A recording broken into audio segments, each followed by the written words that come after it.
Alhamdulillah wa salatu wa salam ala rasulillah. La louange à Allah, prière et bénédiction sur le noble des messagers, notre bien-aimé Muhammad sallallahu alayhi wa sallam. Assalamu alaikum wa rahmatullahi wa barakatuh.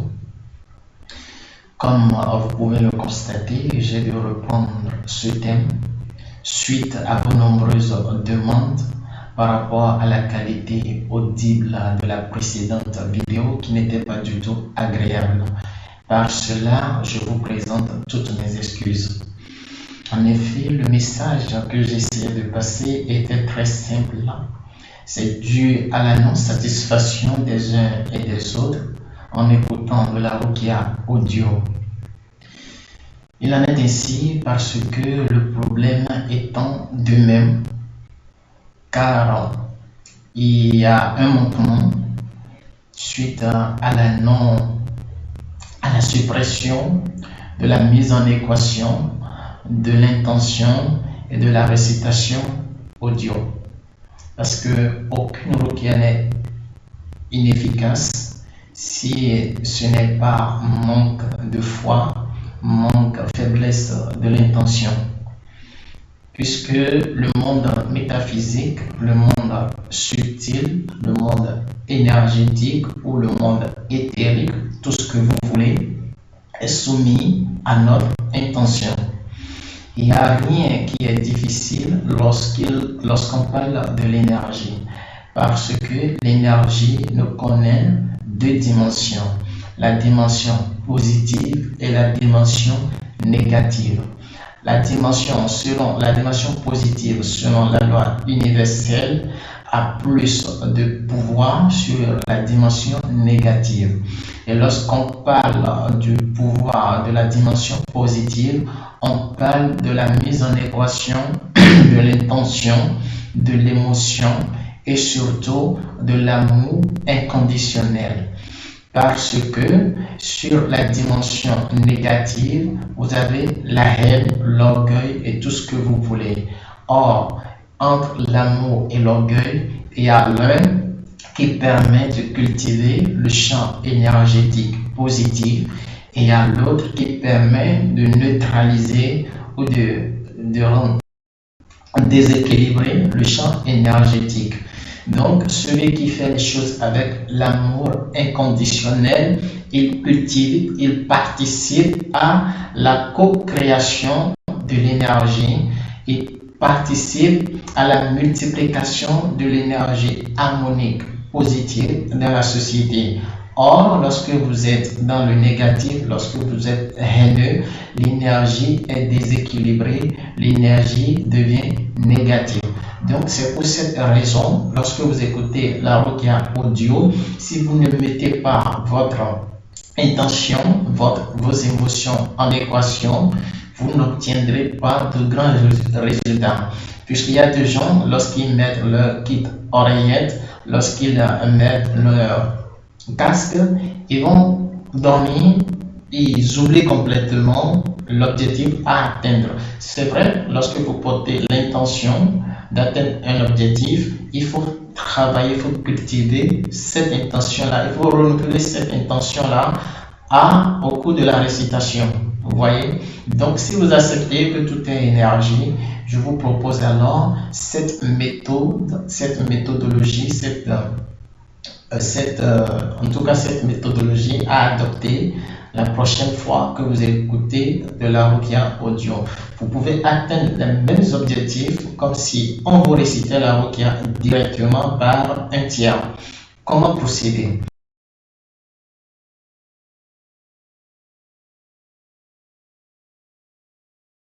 D'abord, il y a 4 étapes que vous pouvez franchir. Quoi qu'en soit la ruqya que vous effectuez, vous devez obligatoirement effectuer ces 4 étapes. La première, c'est la destruction des cercles. La deuxième, finir avec le djinn ou bien les shayatins. La troisième, atteindre le sorcier.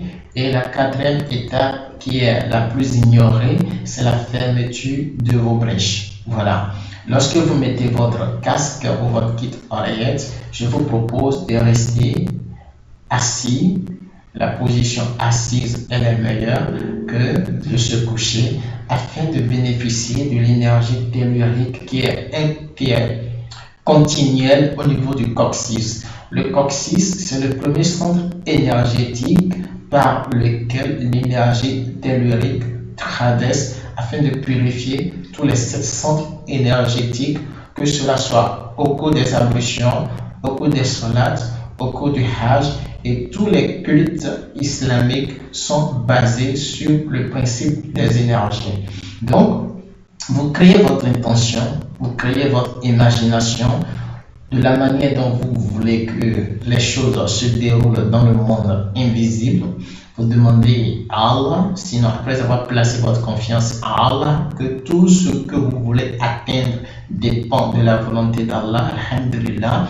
Vous imaginez qu'il y a une vague énergétique qui sort de la terre, qui pénètre votre coccyx et qui nettoie le coccyx, puisque toute ruqya débute toujours par la Fatiha, qui signifie l'ouverture, que le premier centre énergétique s'ouvre et que cette énergie se déborde et nettoie tout son département, parce que chaque centre énergétique gouverne leur propre département, c'est-à-dire les organes spécifiques à chaque centre énergétique. Le coccyx, par exemple, c'est lui qui assume, qui régularise l'état de santé des os, des articulations, des reins, ainsi de suite. Vous formulez cette intention, vous dirigez cette vague d'énergie vers à l'intérieur de tout ce département, avec l'intention que tout ce qui s'y trouve et qui n'est pas compatible avec votre corps soit détruit, en particulier le cirque, que cela soit à l'intérieur comme à l'extérieur. Vous créez votre intention de la manière dont vous voulez que cela soit détruit, que ce soit des calebasses ou bien quoi qu'en soit la qualité et la quantité de ces cirques qui influencent votre coccyx. Vous dirigez votre intention, vous imaginez qu'ils sont en train d'être détériorés, d'être boostés vers l'extérieur de votre corps, et cette intention a une dimension que vous voulez. Même si la sorcellerie est enterrée jusqu'au 7e terme, avec l'intention, le monde métaphysique est plus proche de vous. Voilà, avec cette étape, vous montez maintenant au niveau du pubis, vous faites la même chose au niveau du plexus solaire, au niveau du cœur, au niveau de la gorge, le front et puis la fontanelle. Maintenant, vous passez au deuxième état. Où qu'il soit, le djinn ou les djinns ou les shayatin qui vous dérangent. Mais le mieux, c'est de généraliser cette intention à ce que vous finissiez avec tous les djinns envoyés contre votre coccyx ou votre pubis, ainsi de suite. Où qu'ils soient, puisque les djinns peuvent être programmés lorsque l'un passe, l'autre sujet. Vous demandez à Allah, leur groupe, tous les djinns ou shayatins qui travaillent avec le sorcier, vous demandez à Allah de finir avec eux. Ok? Vous formulez cette intention et vous restez concentré, vous persistez, vous insistez sur cette intention au-delà de 7 secondes. Et voilà, vous montez avec cette intention jusqu'au 7e centre énergétique. Ensuite, vous attaquez maintenant la 3e étape. On a tendance à croire que les sorciers nous dominent. En réalité, aucun sorcier ne nous domine si ce n'est que le résultat de l'intention négative que nous formulons.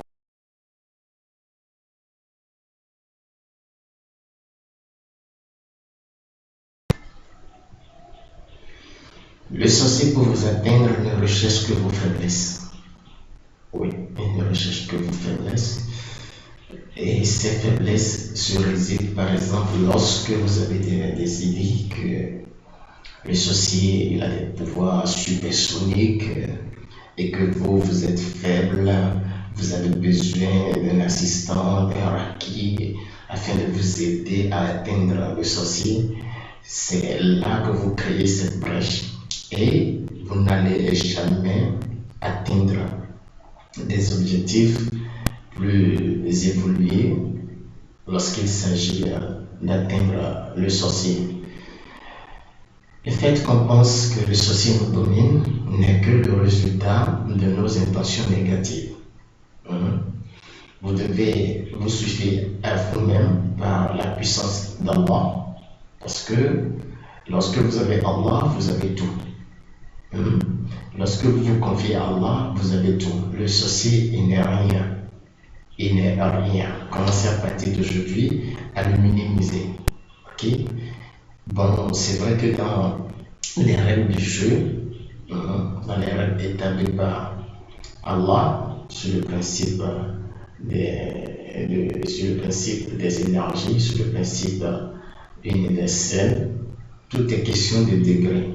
Le sorcier, la foi et la mécréance ne sont basés que sur les dimensions, des échelles, des degrés.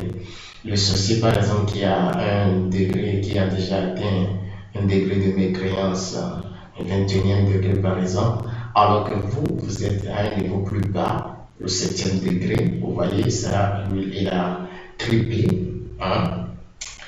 7 fois 3, ce qui donne 21, alors que vous vous retrouvez au niveau le plus bas. En ce moment, il y a des équilibres pour pouvoir l'atteindre.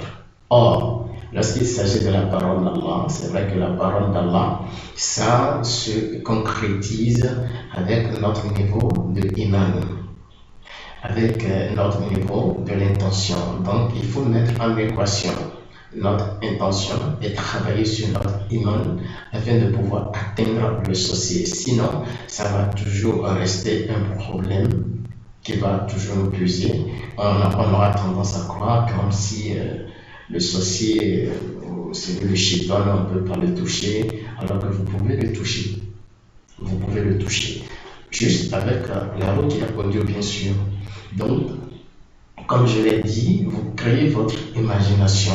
Vous imaginez la manière dont le sorcier il est en train de perdre ses pouvoirs. Il est en train de perdre ses pouvoirs parce que le monde énergétique dans lequel ces sorciers travaillent est un monde que vous pouvez manipuler avec votre intention et surtout étant positif, parce que le positif a toujours raison sur le négatif.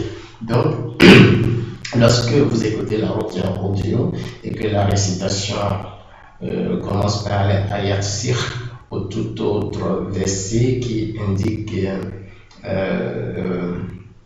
qui affaiblit les sorciers, comme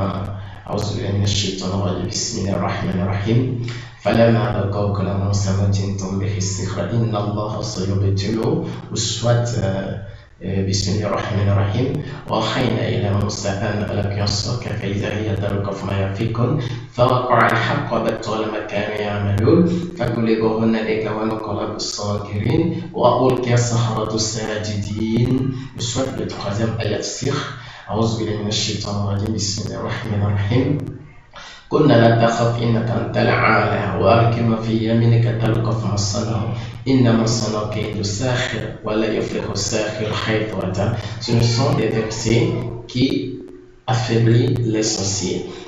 Donc, à ce niveau, vous imaginez, vous portez votre intention accompagnée avec ces versets, vous créez cette imagination-là que le sorcier est en train de perdre ses pouvoirs. Tout ce qui fait sa fortune de puissance, vous demandez à Allah de tout détruire. Ainsi que lui-même, qu'il commence par fondre, qu'il commence par être dérangé dans sa vie. Vous pouvez lui jeter de la malédiction. C'est possible. Oui, c'est possible. Donc, on ne peut faire le fait d'atteindre le sorcier un problème, un souci, mais une facilité, parce que tout se passe ici, car on donne la compréhension. Vous passez de du premier centre énergétique jusqu'au 7e centre énergétique. Parce que chaque sorcier, ils ont un objectif à atteindre. Si c'est pour vous bloquer au niveau de la chance, ils savent qu'il s'agit du public. Donc, vous travaillez sur chacun des centres énergétiques avec l'objectif d'atteindre le sorcier. Ok? Et vous passez maintenant à la dernière étape qui est le fait de fermer vos brèches internes comme externes.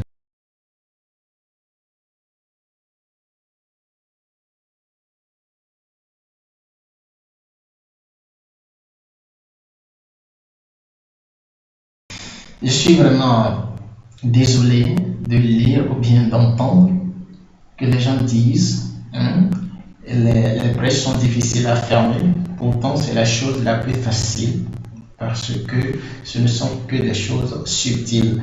Et lorsque la chose est subtile, elle est maniable avec l'intention. Vous formulez votre intention, vous imaginez par exemple que ces brèches se ferment, tout comme un tourbillon qui tourne de la droite vers la gauche et qui se referme sur lui-même. Donc si vous avez des endroits où vous ressentez, au niveau du corps, où vous ressentez des décharges électriques, c'est sûr que c'est une brèche ou des douleurs qui persistent. C'est sûr que c'est une brèche. Vous formulez votre intention et vous imaginez que cette brèche est en train d'être fermée à l'intérieur comme à l'extérieur. Mais la méthodologie la plus sûre, c'est d'aller étape par étape. Vous commencez du coccyx, tout le département du coccyx dans lequel se trouve une brèche, vous formulez l'intention que toutes ces brèches-là soient fermées. Et ainsi de suite, jusqu'au 7e centre énergétique. C'est plus facile. Wallah, c'est plus facile. Donc désormais, lorsque vous mettez votre kit oreillette pour écouter de la ruqya audio, vous pouvez diriger votre ruqya comme vous voulez et atteindre des objectifs que vous voulez, puisqu'il s'agit de la parole d'Allah. Le raqi qui est devant vous, ce n'est pas un magicien, il n'est pas supérieur à vous, sauf par la qualité de son imam.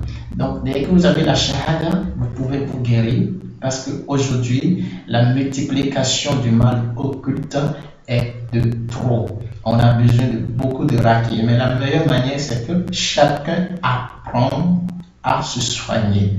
Et vous avez cette clé, vous avez cette possibilité de vous soigner. Ce n'est pas difficile, c'est la chose la plus facile que vous pouvez vous faire par la volonté d'Allah. Donc, que cette vidéo soit une utilité pour vous et que cela soit un début de guérison, et qu'Allah nous donne les meilleures récompenses, qu'Allah nous donne la satisfaction, qu'Allah nous donne la guérison et qu'Allah nous mette au-dessus de nos problèmes, au-dessus des gens négatifs, au-dessus des gens mécréants, au-dessus des peuples pervers. Assalamu alaikum wa rahmatullahi wa barakatuh.